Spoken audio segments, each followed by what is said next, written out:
오빠, 나 오빠한테 할 말 있어. 왜? 무슨 일인데? 신혼집 보러 가는 것 때문에 그래?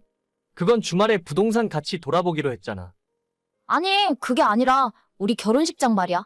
그거 꼭 오빠네 대학 동문회관에서 해야 하는 거야? 처음부터 그렇게 하기로 한 거 아닌가? 우리 아버지도 나랑 같은 대학 나와서 친구분들도 전부 동문이시거든. 그래서 동문회관에서 하는 게 뜻깊은 것도 있고 다들 오시기도 좋아서 처음부터 그렇게 하기로 했잖아. 그건 아는데 생각할수록 조금 아쉽고 억울하기도 하고 나랑 우리 식구들은 오빠네 대학에 어떠한 인연도 없는데 굳이 거기에서 해야 하나 싶네? 우리 동문회관에서 하는 대신에 결혼식 비용은 전부 내가 부담하기로 했잖아. 그때 이야기할 때는 좋다고 했으면서 이제 와서 그러면 어떡해? 거기 리모델링 한 지 얼마 안 됐기 때문에 시설도 괜찮고 법조인이나 고위공무원 같이 높은 사람들도 많이 하는 곳이야. 그래도 내 친구들도 다들 좀 이상한 것 같다 하고 살면서 한 번뿐인 결혼식인데 나도 호텔에서 하고 싶어. 저번에 봤던 내 친구 지연이 알지? 걔가 남산 H호텔에서 했잖아. 엄청 고급스럽고 예쁘던데. 그래서 지금 다 조율해놨는데 이제 와서 결혼식장을 바꾸고 싶다는 거야? 안 그래도 예약이 거의 꽉 차 있었는데 아버지 친구 동문회장님이 어렵게 일정 비워준 거란 말이야. 아직 계약서 쓴 것도 아닌데 뭐가 어때? 원래 사람 마음이라는 게 이랬다가 저랬다가 바뀔 수도 있는 거잖아. 아버님한테 한번 잘 이야기해봐. 나도 남들처럼 호텔에서 결혼하고 싶어. H호텔은 친구가 결혼했으니까 나는 S호텔에서 할래. 남들처럼? 호텔 결혼식은 돈이 얼마나 드는지 알기나 해? 우리 선배가 작년에 S호텔에서 결혼했는데 결혼식 비용만 1억 넘게 들었어. 그 돈이면 차라리 동문회관에서 실속 있게 결혼식하고 혼수해 보태겠다. 혼수는 내가 알아서 한다고 했잖아. 저번에 아버님이 결혼식 비용은 다 해결해 주신다고 했으니까. 쓰는 김에 조금 더 써서 호텔 결혼식으로 바꾸자고 말씀드려봐. 아버님 돈도 많으시잖아. 이 정도는 별일 아닐걸? 돈 1, 200도 아니고 1억이 어떻게 별일이 아니야? 아무리 우리 아버지라고 해도 그건 좀 아닌 것 같아. 원래 이야기했던 대로 진행하자. 꼭 비싼 호텔 결혼식이 좋은 것만은 아니잖아. 아, 나는 생애 딱 한 번 하는 결혼식인데 내 마음대로 하지도 못하네. 돈 내주는 사람 마음이긴 한데 진짜 좀 서운하다. 우리 부모님이 돈이 많고 부자였으면 이렇게 내 의견을 무시했을까? 내가 언제 자기 의견을 무시했다고 그래? 이미 양가 어른들끼리 다 정해놓은 일이라서 갑자기 바꾸기 좀 그렇지. 일단 부모님한테 이야기 한번 해볼게. 오빠가 진짜 말씀 좀 잘 들어봐. 나 정말로 S호텔에서 결혼식 하고 싶어. 친구들이 다들 부러워할 거란 말이야. 친구들이 밥 먹여주니? 아무튼 알겠으니까 기다려봐. 저는 여자친구와 2년간의 연애를 마치고 10월에 결혼식을 올릴 예정이었습니다. 여자친구는 제가 첫눈에 반해서 사귀게 되었고 여자치고는 키도 크고 외모가 뛰어난 편이었어요. 연애하는 동안 정말 좋았기 때문에 결혼까지 하려고 마음을 먹었는데 막상 상견례까지 마치고 나니 양가 형편이 조금 많이 차이가 나더라고요. 저희 아버지는 예전에 검사로 일을 하시다가 그만두시고 변호사 사무실을 개원하셨어요. 지금은 소속 변호사 6명과 함께 일하고 있는 법무법인의 대표이십니다. 어머니는 현재 작품 활동은 거의 안 하시지만 개인전도 여러 번 하셨던 화가이시고 지금은 작은 갤러리를 운영하고 계세요. 예전부터 경제적으로 부족한 거 없이 살았고 저는 아버지 영향을 많이 받아서 로스쿨을 졸업하고 변호사로 일을 하는 중입니다. 반면에 제 여자친구는 국제선 스튜어디스로 근무하는 중이고 예비 장인 장모님은 평범하신 분들이에요. 신혼집도 제가 부모님 도움을 받아 장만했고 결혼식은 아버지가 전부 해주신다고 하셨는데 준비를 하면 할수록 자꾸 잡음이 생기는 게 이해가 가질 않았습니다. 그럼 저번에 봤던 그 집으로 계약할게. 금매로 나와서 다행이지. 그 가격에 그런 매물 찾기 힘들어. 오빠, 집이 얼마라고 했지? 15억, 원래 시세는 2, 3억 더 비싸. 집주인이 금매로 내놓은 거라서 빨리 계약해야 돼. 안 그래도 아까 일하고 있는데 부동산 사장님이 계속 전화하시더라. 다른 사람이 계약하고 싶다 했으니까 빨리 결정하시라고. 근데 솔직히 그때 봤던 아파트보다 지난달에 봤던 한강뷰 아파트가 더 낫지 않아? 거기가 더 조경도 깔끔하고 내부 커뮤니티 시설도 잘 되어 있더라. 초등학교랑 중학교도 엄청 가까워서 학군도 좋아. 거긴 지금 시세로 20억도 훨씬 넘어. 우리가 당장 애가 있는 것도 아닌데 비싸도 너무 비싸잖아? 안 그래도 부모님한테 손 벌리기 민망한데 그렇게까지 해달라고 하는 건 좀 아니라고 생각해. 그럼 아버님한테 손 벌리지 말고 대출을 더 받으면 될 거 아니야? 어차피 8억 정도 대출 받아도 오빠가 금방 갚을 수 있잖아. 너 8억 대출 받으면 한 달에 얼마씩 갚아야 하는 줄 알아? 너 월급 300만 원이지? 너가 받는 월급으로 이자도 못 내. 그래도 오빠가 많이 버니까 괜찮잖아. 아니면 아버님한테 기왕 해주시는 거 팍팍 좀 밀어달라고 해봐. 이미 많이 해주시잖아. 여기서 어떻게 더 해달라고 해? 나는 한강뷰 아파트에서 살고 싶다고. 오빠가 말한 거기는 뷰도 너무 안 좋고 주변 환경도 별로야. 야, 솔직히 적당히 해야 하는 거 아니냐? 집이 마음에 안 들면 너가 돈을 추가로 부담하던가? 너 결혼 비용으로 모아둔 돈 2천만 원 있다고 했지? 그리고 너희 부모님이 3천만 원 더 해주신다 하고. 정말 그거면 할 만큼 다 했다고 생각하는 거야? 갑자기 왜 이래? 내가 못할 말이라도 했어? 신혼집 구할 때 내 의견도 반영해 줄 수 있는 거 아니야? 반영해야 해줄 수 있지. 그런데 해도 적당히 해야 할 거 아니야? 너가 쉽게 가져오라는 8억이면 경기도에 웬만한 아파트 살 수 있어? 20억이 남의 집 강아지 이름이니? 너는 고작 5천 가져오면서 20억 넘는 집 해오라는 게 정상이야? 아니면 아닌 거지 왜 이렇게 정색을 해? 우리 집에 돈이 없으면 어떤 집에서 살고 싶다는 소리도 하면 안 되는 거야? 2달 전에도 너가 결혼식장 바꾸고 싶다고 우기는 바람에 결국 너가 원하는 대로 S호텔로 바꿔줬잖아. 우리 부모님이 말은 안 해서 그렇지 얼마나 서운해하셨는지 알아? 부모님 결혼하셨던 그곳에서 아들도 결혼식 올리게 됐다면서 얼마나 좋아하셨는데 너는 너 욕심만 부리느라 그런 건 생각도 안 하잖아. 솔직히 막말로 결혼식은 신부가 주인공인데 내가 왜 그런 것까지 신경 써야 돼? 정 섭섭하면 시부모님이나 동문회관에서 결혼식 한 번 더 하시라고 해. 요즘 리마인드 웨딩 같은 것도 유행이잖아. 옛날 생각하면서 다시 하시는 것도 나쁘지 않겠네. 나는 요즘 스타일대로 호텔에서 결혼식 하고 싶다고. 그게 멋지고 폼나잖아. 그래도 우리 만났던 시간도 있고 너가 무리한 요구를 해도 다 맞춰주려고 했는데 이제는 나도 더 이상 못하겠다? 부모님한테도 너무 죄송하고 너랑 결혼하면 나까지 힘들어질 것 같아. 그게 무슨 소리야? 말이 너무 심하다고 생각하네? 어차피 그만할 생각이라서 이젠 상관없어. 결혼은 없던 일이고 예식장도 오늘 취소할게. 내가 하기 싫어져서 안 하는 거니까 위약금도 내가 전부 낼 테니까 걱정하지 마.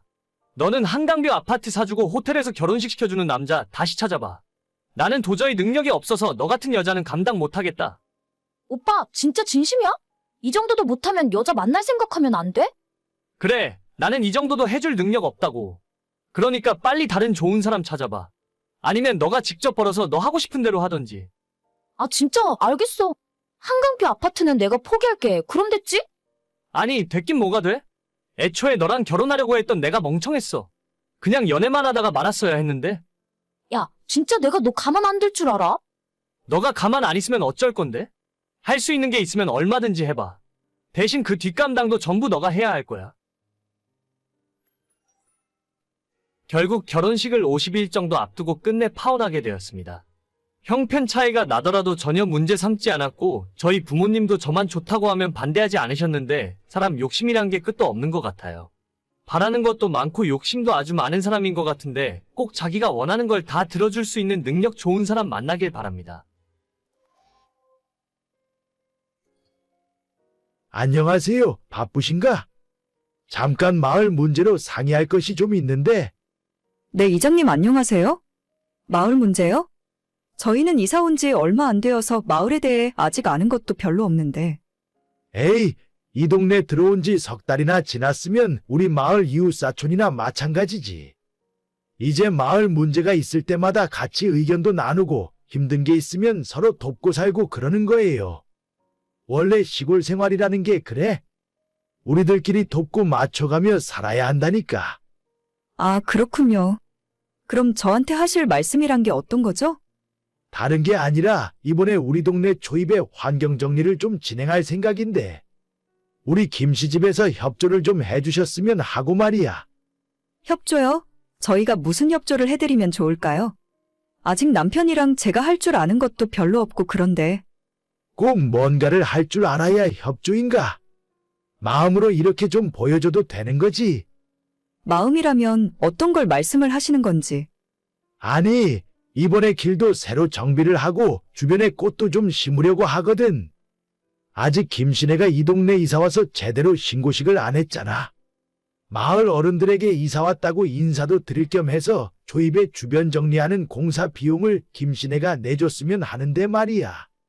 네? 공사 비용을요? 그게 한두 푼 하는 게 아닐 것 같은데. 길바닥이야 뭐 나라에서 다 알아서 새로 닦아주니까 그렇게 큰 공사는 아니고 우리 마을 표지판도 좀 멋들어지게 만들어서 세우고 텔레비에서 보니까 요즘 벚꽃길 만드는 게 그렇게 유행이라면서 마을 초입에 벚꽃을 양쪽으로 쫙 심으면 그게 얼마나 멋지겠어? 사람들이 우리 마을에 많이 사진 찍으러 놀러 오고 그러지 않을까 싶네.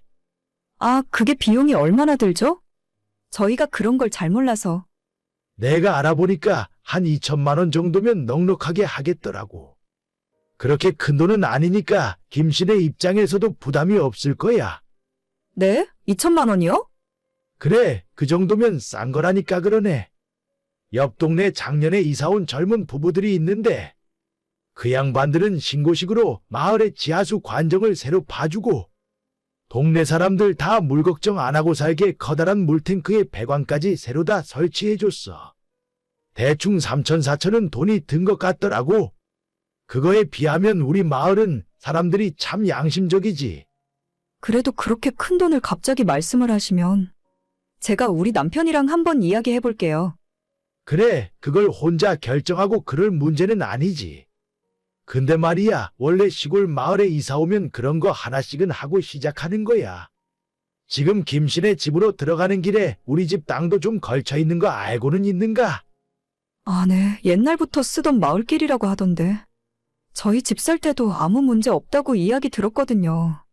그거야 내가 눈 감아주니까 그런 거고. 난 항상 마을 사람들 편이라니까. 다들 원만하게 둥글둥글 잘 지내면 얼마나 좋아. 그렇지 않아요? 네, 맞죠. 저희도 그렇게 생각하고 있죠. 근데 말이야. 김씨네가 이 동네 이사 온 지 석 달이나 지났는데 아직까지 동네에 뭐 하나 기부하는 것도 없고 마을 어른들이 별로 탐탁치 않아 하는 건 알고 있어? 저희가 작년에 이사 오기 전에 마을잔치 찬조금도 한번 해드렸었고, 지난달에는 마을 어르신들 단체 관광 가신다고 해서 저희가 술이랑 간식도 사서 드렸었는데, 그런 건 원래 당연히 하는 거고 이런 시골에 이사 오면 마을에 뭔가 커다란 거 하나를 해줘야 하는 거야. 입장 바꿔놓고 생각을 해봐. 우린 이 마을에서 50년, 60년 그 이상을 쭉 살아왔는데 갑자기 굴러 들어와서 집 짓고 이웃이라고 하면 우리가 그걸 어떻게 받아들이겠냐 이 말이지. 그런가요? 저희는 그렇게까진 생각을 안 해봐서. 아무튼 남편이랑 이야기를 한번 해볼게요. 그래요. 이런 건 원래 말 안 해도 센스 있게 알아서 해야 하는 건데 하도 눈치가 없는 것 같아서 귀뜸해 주는 거야. 네, 알겠습니다. 들어가세요. 저희 부부는 둘 다 50대이고 작년에 은퇴했어요. 평생 자영업을 했었는데 두 아이들을 대학까지 졸업시켜놓고 시골에 내려와 살고 있습니다. 전원주택 생활은 저희 부부의 오랜 꿈이었고 도시에서 30년 동안 치열하게 장사를 하며 살았으니 노후는 편안하게 살고 싶은 마음뿐이었어요. 남편 고향 근처에 300평 정도의 땅을 구입해서 집을 짓고 작은 텃밭을 꾸리고 꿈에도 그리던 전원 생활을 시작했지만 현실은 만만치 않더라고요. 저는 시골에서 살면 병원이 멀고 마트가 한참 떨어져 있고 이런 불편함만 생각했었는데 막상 들어와 살아보니 사람이 가장 큰 스트레스였습니다. 허구한 날 이런저런 명목으로 돈을 내놓으라 요구를 해서 처음엔 좋은 게 좋은 거라고 달라는 대로 협조해주긴 했었죠. 마을에 저희보다 훨씬 나이가 많은 어른들도 있고 수십만 원 정도로 마을 주민들에게 환심을 살 수 있다면 나쁜 건 아니라고 생각도 했었습니다. 하지만 그건 저희 착각이었고 이젠 대놓고 수천만 원을 요구하는 상황에 이르렀어요. 아무리 우리가 돈이 많다고 해도 그런 돈은 절대 줄 생각 없었고 남편에게 이야기했더니 당연히 그냥 무시하자더군요. 하지만 그 일 때문에 TV에서 뉴스로만 보던 그런 일을 저희가 겪게 될 줄은 몰랐습니다. 저기 이장님, 저희 집에 들어오는 진입로를 이장님이 막으셨나요? 응? 아, 그거 말이야. 내가 막았지. 내 땅이니까. 아니, 저희가 집 살 때 분명 마을길이라고 아무 문제 없다고 들었는데요. 그래, 그건 난 모르겠고. 그동안 내 땅 공짜로 내어주고 있었는데 앞으로는 좀 힘들어질 것 같아. 저희가 저번에 말씀하신 마을 일에 협조를 안 해서 이러시는 건가요? 아니 뭐 꼭 그런 것 때문에 이러는 건 아니지만 그쪽에서 우리 마을에 뭔가 내놓을 생각이 없는데 우리도 마찬가지지. 그래도 그렇지 길을 막으시면 어떻게 해요? 저희가 2천만 원이나 하는 큰 돈을 갑자기 구할 수도 없는데. 차는 엄청 좋은 거 타고 다니시더만. 아무튼 나는 모르겠고 마을 지하수도 지금 마음대로 쓰고 있지. 그거 오늘 이따가 막을 테니까 물은 사다 먹던지 마음대로 해. 물까지 잠그신다고요? 이거 불법인 거 모르세요? 어차피 이 마을 지하수 관정은 나라에서 뚫어줬잖아요. 그래, 그럼 나라의 이야기를 해보든가. 우리는 이 마을에서 수십 년 동안 이렇게 살았어. 어디 마음대로 해보라고. 정말 대단하시네요. 이 동네에 집 짓고 딱 넉 달 정도 살았습니다. 지금은 그냥 짐 빼고 다시 이사했어요. 시골로 이사하면서 원래 살던 도시에 아파트를 전세 줄까 하다가 조금 오래된 것 같아서 짐 빠진 김에 리모델링을 하고 있었거든요. 그냥 시골에서 짐 빼고 다시 도시로 올라왔습니다. 그 동네에 땅 사고 집 짓느라 저희도 나름대로 돈 많이 썼는데 너무 아깝더라고요. 그래서 그 집은 지금 저희 아이들과 주변 지인들에게 무료 별장으로 다 빌려주고 있어요. 매주 주말마다 사람들이 대여섯 명씩 내려가서 마당에 노래 틀고 새벽까지 큰 소리로 시끄럽게 고기 구워 먹고 술 먹고 놀다가 올라옵니다. 얼마 전에 이장이 저희 집 너무 시끄럽다며 조용히 해달라고 하길래 난 이제 그 집에 살지도 않고 사람들 주말에 내려가서 스트레스 푸는 거니까 신경 쓰지 마시라고 했죠. 평생 남편과 시골에서 사는 꿈을 꾸고 살았는데 단 넉 달 만에 꿈에서 깰 줄은 몰랐습니다. 이번 주말에도 아들이 친구들 6명을 데리고 내려가서 놀다 올 거라 하더라고요. 요즘 날씨도 좋아져서 마당에 텐트 치고 새벽까지 술 먹고 노래 부르고 춤추고 놀 거라 하네요. 시골에는 이제 미련도 없고 언제든지 내려가서 고기 구워 먹고 놀다가 올 수 있는 별장 하나 생겼다고 마음먹으니 속이 편한 것 같아요. 그 못된 동네 사람들이 시끄럽고 밤에 잠 못 자는 건 제가 신경 쓸 일은 아니네요. 여보, 혹시 당신 오늘 내 지갑 만진 적 있어? 아니, 내가 당신 지갑을 왜 만져? 무슨 일인데? 뭐 없어지기라도 했어? 아니, 내가 오늘 시댁 내려가기 전에 어머님, 아버님 용돈 드리려고 50만 원 현금을 뽑아놨었거든. 봉투가 마땅한 게 없어서 일단 지갑에 현금채로 넣어놨는데 아까 나오면서 어머님 용돈 드리려고 하니까 돈이 좀 비더라고. 그래서 30만 원밖에 못 드렸어. 나는 지금까지 당신 지갑에 손을 대본 적이 없지. 내가 수중에 돈이 없는 것도 아니고 뭐가 아쉬워서 그러겠어. 그럼 어떻게 된 일이지? 분명히 오늘 아침에 어머님 댁 출발하기 전에 ATM기에서 50만 원 뽑았거든. 원래 내 지갑에 현금이 하나도 없었으니까 딱 50만 원 있어야 하는 게 맞는데 얼마나 비었는데 그래? 5만 원짜리 3장이 없어졌더라고. 35만 원밖에 없길래 그렇게 드리는 건 좀 아닌 것 같아서 그냥 어머님한테 30만 원만 드렸어. 누가 당신 지갑에 손을 댔으면 돈을 다 가져갔겠지. 바보도 아니고 도둑이 어떻게 15만 원만 가져가. 그러니까 이상하다는 거야. 내가 어디 다른 곳 들른 적도 없거든. 가만 생각해보니까 아까 작은 방에 도련님 들락날락 거리지 않았어? 내 가방이랑 우리 짐 전부 작은 방에 넣어뒀잖아. 아마 그 방에 컴퓨터가 있어서 그럴걸? 에이, 그래도 설마 내 동생 의심하는 건 좀 아닌 것 같은데. 아, 그런가? 생사람 잡는 것 같아서 좀 그렇긴 하네. 그럼 진짜 그 돈이 어디 간 거지? 아까 우리 엄마한테 과일 사갔잖아. 그때 과일 가게에서 당신이 돈 쓰고 깜빡한 거 아니야? 아니야, 그건 확실하게 아니야.